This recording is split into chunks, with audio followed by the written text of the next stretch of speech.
నమస్తే అండి. ఎలా ఉన్నారంతా? క్యాబ్‌లో ఆఫీస్ నుంచి స్టార్ట్ అయ్యా. కుండపోత వర్షం బయట.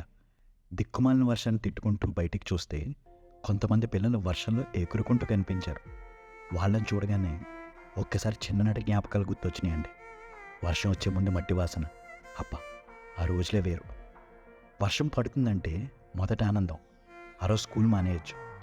ఆ క్లైమేట్‌కి మంచి వెచ్చగా ఉంటుందేమో. దుప్పటి కప్పుకుని రోజంతా కార్టూన్స్ చూడడమే పని. ఒకవేళ స్కూల్కి వెళ్ళినా సగం మంది ఆ రోజు డుమ్మా కొట్టేస్తారు. No classes. ఇంకింటికి వెళ్ళి డాబా పైకి ఎక్కి తడుస్తూ పేపర్ బోట్స్ చేసి ఆడుకోవడం చెప్పలేని ఆనందం. కిందకి రాగానే అమ్మతో దెబ్బలు కామనే అనుకోండి. ఇలా డైలీ వర్షం పడితే ఎంత బాగుండో అనుకునేవాళ్ళం. ఇలా చెప్పుకుంటూ పోతే చైల్డ్హుడ్కి వర్షానికి ఒక విడదీయలేని అనుబంధం ఉండేదండి. కానీ ఇప్పుడు వర్షం పడితే అస్సలు నచ్చట్లేదు. అప్పుడు నచ్చిన వర్షం ఇప్పుడెందుకు నచ్చట్లేదు? పెద్దవాళ్ళం అయిపోతే ఇష్టాలు మారిపోతాయా? చాలా ఆలోచించా. వర్షాన్ని హేట్ చేయడానికి పెద్ద రీజన్ ఏం కనబడలేదు.